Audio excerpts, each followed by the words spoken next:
नमस्कार प्यारे बच्चों, कैसे हो आप सभी। मुझे आशा है कि आप सब अच्छे होंगे। मेरा नाम सुमित कुमार है और मैं आज आपको कक्षा 6 का गणित विषय पढ़ाऊंगा। आज का गणित विषय शुरू करने से पहले मैं कुछ सामान्य से आपसे प्रश्न पूछूंगा जिसका उत्तर आप दे सकते हैं। तो बच्चों, क्या आप में से कोई बता सकता है कि आज आपने कितनी रोटियां खाई है? हाँ, शाबाश। कितनी रोटियां? 3 रोटियां। हाँ, तो हम 3 रोटियां इस बच्चे ने खाई है, तो हम इसको कैसे गिन सकते हैं? 1, 2, 3। शाबाश। तो क्या आप में से कोई बता सकता है मुझे कि जो हम गिनतियां गिनते हैं 1, 2, 3, 4, 5, इन गिनतियों को क्या कहते हैं? नहीं पता? चलो हम आज इसके बारे में सीखेंगे। तो आज का हमारा उपविषय है पूर्ण संख्याएं।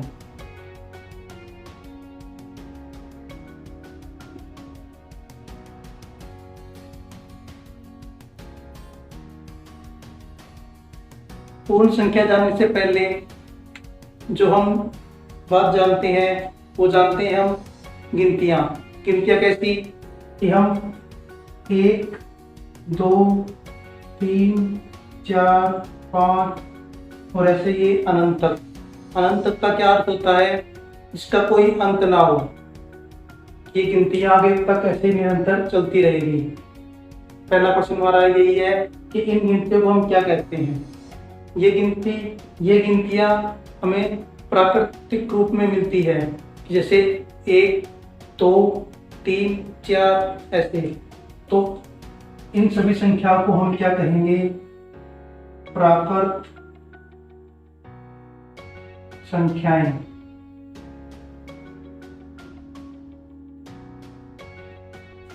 ये हमारी प्राकृत संख्याएं हैं। प्राकृत संख्या कौन सी होती है? जो 1 से शुरू होती है। 1, 2, 3, 4, 5, 6, 7 ऐसे चलती रहेगी आगे तक। प्राकृत संख्याएं जानने के बाद अब हम सीखेंगे कि इसमें पूर्ववर्ती और परवर्ती संख्याएं कौन सी होती हैं। परवर्ती संख्याएं कौन सी होती है कि जैसे अब मैंने पूछा कि 5 की परवर्ती संख्या बताओ, तो इसमें हम क्या करेंगे? 5 के अंदर हम 1 जमा कर देंगे तो हमारी अगली संख्या निकल के आएगी 6। जैसे 5 + 1 = 6। 5 की परवर्ती संख्या 6 है। इसको हम क्या बोलेंगे?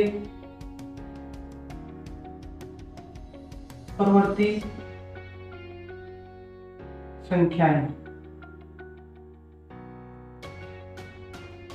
जिसका अर्थ है कि अगली संख्या। किसी की संख्या निकालने के लिए जैसे कि हम 15 की अगली संख्या निकालेंगे। 15 में अगर हम 1 जोड़ देते हैं तो हमारी अगली संख्या 16 आएगी। तो हम कह सकते हैं कि 15 की परवर्ती संख्या 16 है।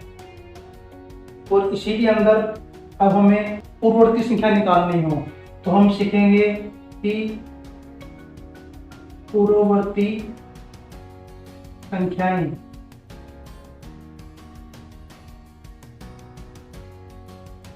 जैसे हमने 8 की पूर्ववर्ती संख्या है, मतलब 8 से पहले क्या आएगा, इसके लिए हम क्या करेंगे कि 8 में से हम 1 घटा देते हैं तो उधर आता है 7। तो 8 की पूर्ववर्ती संख्याएं 7 है। इस प्रकार 20 की पूर्ववर्ती संख्याएं 19 है। तो प्यारे बच्चों, क्या आप बता सकते हैं कि ऐसी कौन सी प्राकृत संख्याएं हैं जिसका कोई पूर्ववर्ती नहीं है? तो इसमें क्या आएगा कि जो संख्या 1 है इसका कोई पूर्ववर्ती संख्या नहीं है, क्योंकि 1 में से अगर हम 1 घटाते हैं तो 0 आता है और 0 एक प्राकृत संख्याएं नहीं है। तो इसमें हम कह सकते हैं कि जो हमारी संख्या 1 है इसका कोई पूर्ववर्ती संख्या नहीं है। तो बच्चों, अगला प्रश्न ये है कि क्या आप बता सकते हैं ऐसी कौन सी संख्या है जिसका कोई परवर्ती संख्या नहीं है?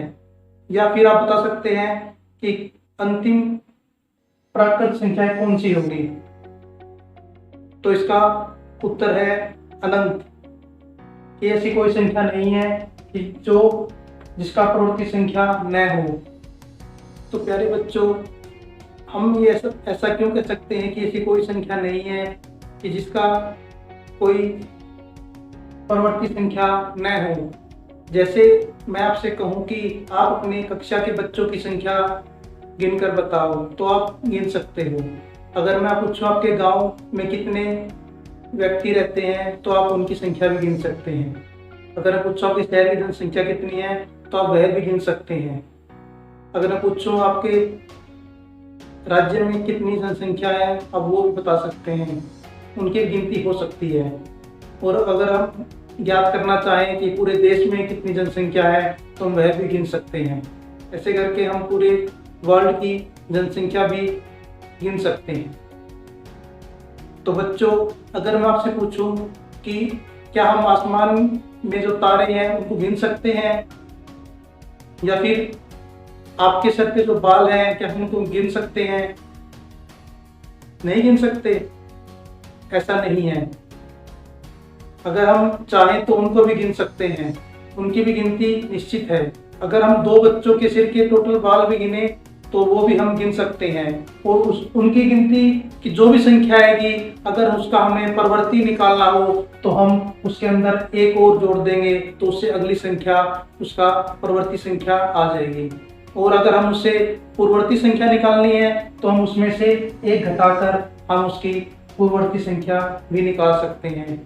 तो आइए बच्चों, आज हमने सीखा कि प्राकृत संख्या कौन सी होती है, जिसके अंदर हम 1, 2, 3, 4, 5 से लेके अनंत तक जाएंगे। और प्रवृत्ति संख्या कौन सी होती है, जिसके अंदर हम संख्या में एक जोड़कर अगली संख्या ज्ञात कर सकते हैं। और पूर्ववर्ती संख्या कौन सी होती है, जिसके अंदर हम संख्या में से एक घटाकर उसकी पूर्ववर्ती संख्या निकाल सकते हैं।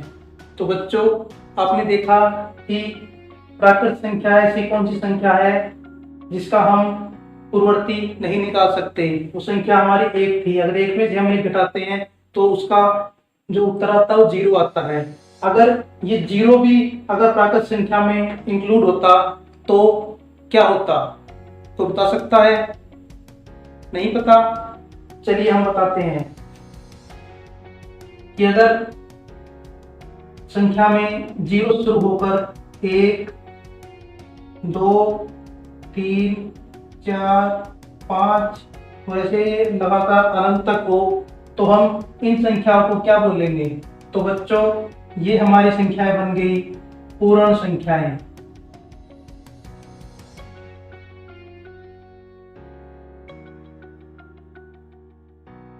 तो ये बन गई हमारी पूर्ण संख्याएं, जिनको हम इंग्लिश में होल नंबर भी कहते हैं। पूर्ण संख्या कौन सी होती है कि प्राकृत संख्याओं के साथ 0 भी शामिल हो जाता है, तो वह संख्याएं पूर्ण संख्याएं कहलाती है। तो बच्चों, आज आपने कक्षा 6 का गणित विषय में क्या सीखा कि प्राकृत संख्या कौन सी होती है? वे सभी प्राकृतिक रूप से आई हुई संख्याएं, 1, 2, 3, 4, 5 आगे अनंत तक। के बाद हमने सीखा कि परिवर्ती संख्या कौन सी होती है, कि हमें किसी संख्या का अगला अंक निकालना हो, कि कोई संख्या मान लो कि हमें मिली 1205 का अगर हमें परिवर्ती संख्या निकालनी है, तो हम इसमें से एक को जोड़ देंगे, तो हमारी परिवर्ती संख्या 1206 आ जाएगी। और अगर हमें इसी 1205 की पूर्ववर्ती संख्या निकालनी हो, तो 1205 में से हम एक को घटा देंगे, तो इससे पहले की संख्या 1204 आ जाएगी। तो फिर हमने सीखा कि प्राकृत संख्याओं में अगर हम 0 यानी कि शून्य भी अगर इसमें जोड़ देते हैं, तो ये संख्याएं मिलकर पूर्ण संख्याएं कहलाती है। तो बच्चों, आपका होमवर्क क्या रहेगा?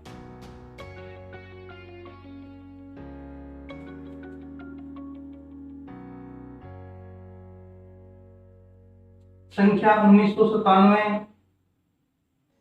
15,275 और 898, इन तीनों का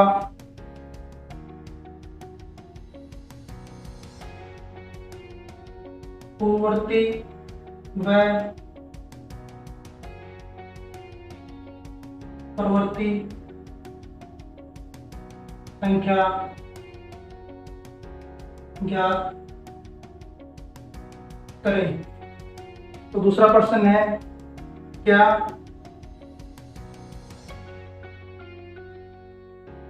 सभी